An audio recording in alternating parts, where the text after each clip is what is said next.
তো আপনি বিয়ে কবে করতেছেন? তো মুই একবার তালেব ভাইজানের বাড়ি মুই আসছিলাম, তো তালেব ভাইজান কোচিং যে ভাইজান এই রাস্তাটা আমার ব্যবস্থা করেন, মানে কোনো এলাওয়ে করে নাই। তো আপনার ইনকাম কত যদি জানতে পারতাম ভালো লাগতো। ইনকামের ব্যাপারটা হচ্ছে যে আপনার এগুলা ভিডিও দেখছিলাম, সম্ভবত শীতকালের ভিডিও। আপনি 40 দিন গোসল করেন নাই। তো মামা, আমি তো ব্লগ করি, তো আমার পেজটা সম্পর্কে যদি কিছু বলতেন। আচ্ছা যাই হোক, নুসরাত ব্লগ ডেইলি ব্লগ করে। আসসালামু আলাইকুম এভরিওয়ান, আপনারা সবাই কেমন আছেন? আশা করি অনেক ভালো আছেন এবং আমিও আলহামদুলিল্লাহ অনেক ভালো আছি। তো এন্ট্রো দেখে বুঝতে পারছেন আজকে আমরা কোথায় যাচ্ছি। আজকে আমরা রংপুরের বেস্ট কন্টেন্ট ক্রিয়েটর তালেব ভাইজানের বাসায় যাচ্ছি। তো তাকে আজকে আমি প্রথম সামনাসামনি দেখবো। আমি অনেক এক্সাইটেড, কারণ তার প্রত্যেকটা ভিডিও আমার কাছে অনেক ভালো লাগে। তিনি হচ্ছে রংপুরের আঞ্চলিক ভাষা নিয়ে ভিডিও বানান, মানে ভিডিওগুলা এক কথায় অসাধারণ। তার প্রত্যেকটা ভিডিও অনেক হাস্যকর হয়, মানে ফানি টাইপের ভিডিও। তো আমরা দেখতে দেখতে জলঢাকায় চলে আসছি। মানে এখান থেকে ওনার বাসা আর অল্প একটু দূরে, মানে আমাদের বাসা থেকে ওনার বাসা অল্প দূরে, যদিও তাও ওনাকে আমি কখনো সামনাসামনি দেখিনি। আজকে ওয়েদারটা যদিও ভালো ছিল না, তবু ওনাকে দেখার জন্য আমরা বেরিয়ে পড়ছি। সামনাসামনি দেখবো, অনেক এক্সাইটেড। আগেও বলছি ওনার প্রত্যেকটা ভিডিও আমার কাছে ভালো লাগে, ওনার সাথে কথা বলবো আজকে। আমি তো অনেক হ্যাপি। আমরা যাচ্ছিলাম এখান থেকে আর অল্প একটু রাস্তা, ওয়েদারটা প্রচন্ড খারাপ, কখন যে বৃষ্টি আসে এটাই ভাবতেছিলাম, আর যাচ্ছিলাম আমরা। তো আমরা দেখতে দেখতে প্রায় পৌঁছে গেছি, একটু দূরে ওনার বাসা এখান থেকে। তো এখানে যেতে যেতে রাস্তায় একটা সুন্দর হচ্ছে যে শহীদ মিনার ছিল, এখানে একটা মাঠ ছিল। তো আমরা দেখতেছিলাম আর যাচ্ছিলাম। ওয়েদারটা খারাপ হলেও মানে অনেক সুন্দর দেখাচ্ছিল এই ওয়েদারে, রোডটা অনেক সুন্দর লাগতেছিল। ওনার বাসা যাওয়ার রাস্তাগুলো অনেক সুন্দর। তো এখানে আমার মামার কিছু ফ্রেন্ড ছিল, আমার আরো একটা মামা ছিল, মাসুদ মামা ওনার নাম। তো আমরা সবাই মিলে যাচ্ছি এখানে ওনার বাসায়, আমরা অনেক মজা করব সেখানে। তো আমরা প্রায় পৌঁছে গেছি। ওনার বাসা থেকে হচ্ছে পাকা রোড থেকে একটু মানে কাঁচা রাস্তা আছে, এখান দিয়ে ওনার বাসা যাইতে হয়। তো এখানে হিন্দুদের কি জানি হচ্ছিল জানি না, খাওয়া দাওয়া চলতেছিল ওনাদের। তো এখানে একটু নামলাম আমরা, তারপরে আমরা এখন যাব। তো এখান থেকে ওনার বাসা আর অল্প একটু দূরে। তো ওনার বাসা যাওয়ার রাস্তাগুলো ছোট ছোট আঁকা বাঁকা গলি ছিল, কারণ ওনার বাসাটা একটু ভিতরে, তাই। তো আমরা যাচ্ছিলাম এই দিক দিয়ে, এই গলিগুলো দিয়ে, অনেক ভালো লাগতেছিল।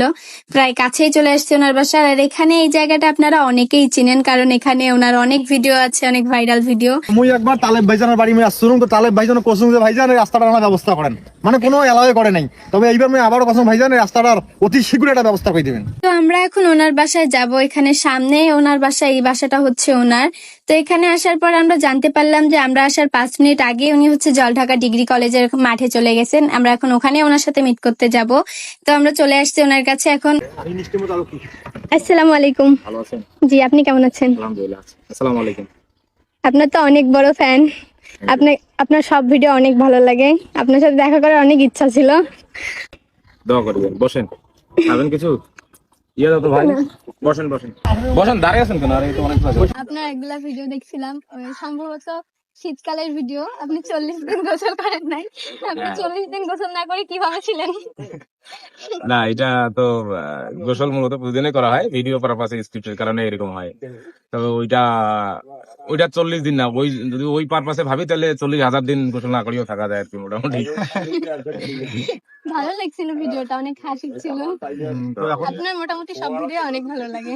Thank you. চেষ্টা করতেছি, যদিও প্রায় 1.5-2 মাস থেকে ভিডিও নাই, কারণ আমি মূলত হচ্ছে এখন মানে মূল মিডিয়ার দিকে ফোকাসটা বেশি দিচ্ছি। হ্যাঁ, ছোটবেলা থেকে একটা স্বপ্ন, ইচ্ছা ছিল যে মূল মিডিয়া কাজ করা বা টিভি নাটকের কাজ করা।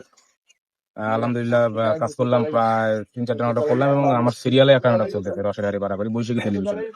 কালকে আবার চাকাটাবো, এটা শুরু আছে কালকে থেকে আবার। আচ্ছা, এটা কবে শেষ হবে, রিলিজ কবে? এইটা রিলিজ তো হয়েছে, চলতেছে অলরেডি, বৈশাখী টেলিভিশনে চলতেছে এটা। হয়তো পেজের লাইভ টাইপ দেখো নাই। আর এখন তো কয়েকদিন থেকে ওয়েদার খারাপ, কয়েকদিন থেকে গোসল করেন এটা জিজ্ঞেস করো। হ্যাঁ, এখন তো ঠান্ডা অনেক, ওয়েদারটা খারাপ। আপনি কি এখনো গোসল না, করেন? যেহেতু ভিডিও করি নাই ওই স্ক্রিপ্টে, সেহেতু গোসল প্রতিদিন করছি। ভিডিও ওই স্ক্রিপ্টে ভিডিও করলে গোসল না করতে আমার কি খাওয়া সমস্যা নেই। বেসিক্যালি খুব অ্যাভয়েড করি, কারণ আমার কাছে মনে হয় এটা মেইলি খাবার আর কি, মানে এইটা খেতে পারি। তো আপনি বিয়ে কবে করতেছেন? এটা সবার মনেই প্রশ্ন জাগে, আপনার অডিয়েন্সদের একটা কথাই, তালেব ভাইজান বিয়ে করবে আচ্ছা, কবে? আচ্ছা, এইটা মনে হয় এই কোশ্চেনটার জন্যই মনে হয় আমি বিয়ে করি না। কারণ হচ্ছে যে জায়গাতে যাও, স্টেজ প্রোগ্রামে হোক বা যে কোনো জায়গায় ইন্টারভিউ সব জায়গাতে একটা কোশ্চেন করে, বিয়েটা করলে তো আর এই কোশ্চেনটা করবে না কাউ।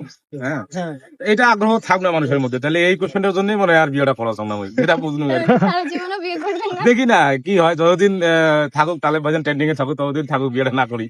তালেব ভাইজান কখনো দেখিনি রিচ ডাউন হয়েছে, এরকমটা কখনো দেখিনি। না, এটা আসলে তালেব ভাইজানের ব্যাপার না, ব্যাপার হচ্ছে এটা ফেসবুকের কিছু বিষয় থাকে, যেমন প্রতিনিয়ত ভিডিও দিলে বা আমার যদিও 1 মাস 1.5 মাস থেকে ভিডিও নাই, আমি রিস্ক করার জন্য রিস্ক গুলো দিচ্ছি আপাতত টুকটাক ভাবে। মানে রিস্কের ব্যাপারটা হচ্ছে কি, এইটা ফেসবুক আসলে এদের অ্যালগোরিদমটা বোঝা খুব কঠিন ব্যাপার, ঠিক আছে। যেমন ধরো যে আমি যে ভিডিওটা আমার নিজের ভালো লাগে নাই, জাস্ট কন্টিনিউটি ক্লিয়ার করার জন্য দেওয়া, দেখা গেল ওই ভিডিও 2 মিলিয়ন 3 মিলিয়ন ভিউ হয়েছে, যেটা আমারই পছন্দ হয় না, পাবলিকের পছন্দ হয়েছে, স্বাভাবিক ব্যাপার। ভিডিওগুলো এরকম পছন্দ, সবার একদম মন জয় করে নেয়। যাই হোক, তো এখন দোয়া করিও, চেষ্টা না, করি। আপনি তো ফেসবুকে কাজ করেন, এখানে যদি আপনি নিজে নিজে বলেন যে আমি চিরকুমার থাকবো, এখন আপনার মার্ক জুগারবার্গ যদি আপনাকে বলে যে বিয়েটা করে নেন, তাহলে কি বিয়ে করবেন? হ্যাঁ, উনি বললে করবো, ভালো। তবে এটা চিন্তা ভাবনা করে দেখতে হবে আর কি। হ্যাঁ, আচ্ছা আচ্ছা।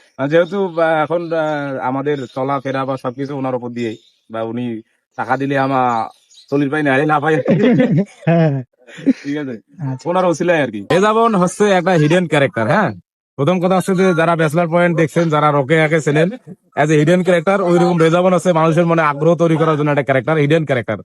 সো আদৌ রেজাবনের অস্তিত্ব আছে কিনাই জানি না, তবে সবার প্রত্যেকটা ভিডিওতে আপনার রেজামনকে নিয়ে করা হয়। রেজাবন এজ এ ক্যারেক্টার, একটা ক্যারেক্টার, আগ্রহ বাড়ার জন্য মানুষের একটা ক্যারেক্টার। তো আপনার ইনকাম কত যদি জানতে পারতাম ভালো লাগতো। ইনকামের ব্যাপারটা হচ্ছে যে এটা ফেসবুকের রেস্ট্রিকশনের কারণে বলা একটু পসিবল, তবে আলহামদুলিল্লাহ আছি, অনেক ভালো আছি, আগের থেকে 1000 গুণে ভালো আছি, এটা আলহামদুলিল্লাহ। তো মামা, আমি তো ব্লগ করি, তো আমার পেজটা সম্পর্কে যদি কিছু বলতেন। আচ্ছা, যাই হোক, নুসরাত ব্লগ ডেইলি ব্লগ করে, যারা ভিডিওগুলো তাদের কাছে যাবে বা যারা দেখবেন অবশ্যই পাশে থাকার চেষ্টা করবেন। যে ক্রিয়েটর হিসেবে সে ভিডিও দেয়, আর আপনারা সাপোর্ট ছাড়া তো আমাদের আসলে কোনো ভ্যালু নেই। হ্যাঁ, মুখ তালে পর্যন্ত আপনারাই বানাইছেন, সবচেয়ে বড় কথা হচ্ছে যে মুই অ্যাজ এ কন্টেন্ট ক্রিয়েটর আপনাদের জন্যই। তো পাশে থাকবেন, ওর ভিডিওগুলো ভালো লাগলে অবশ্যই আমাদের এলাকার মেয়ে এসে অবশ্যই তার পাশে থাকবেন, পাশে থাকা উচিত আমি মনে করি। হ্যাঁ, আসসালামু আলাইকুম রহমতুল্লাহ। ইনশাআল্লাহ, ঠিক আছে, শুভকামনা থাকবে, অবশ্যই ভালোভাবে কাজ করে অ্যাক্টিভ থাকো, ফেসবুকে অ্যাক্টিভের উপর কোনো কিছু নাই। একটা ভিডিওতে আর ভিডিওটা উড়ে ধরে মারি দাও শেয়ার। তো আমার বিদায় নেওয়া শেষ, এখন আমার মামা বিদায় নেবে আর আমরা এখান থেকে চলে যাব। আর আপনাদের কাছে একটাই কথা, আমার ভিডিওগুলো আপনাদের কাছে কেমন লাগে অবশ্যই কমেন্ট করে বলবেন, আর ভিডিওটা ভালো লাগলে শেয়ার করবেন। আজকে এই পর্যন্ত, আপনারা সবাই সুস্থ থাকবেন, ভালো থাকবেন, খোদা হাফেজ।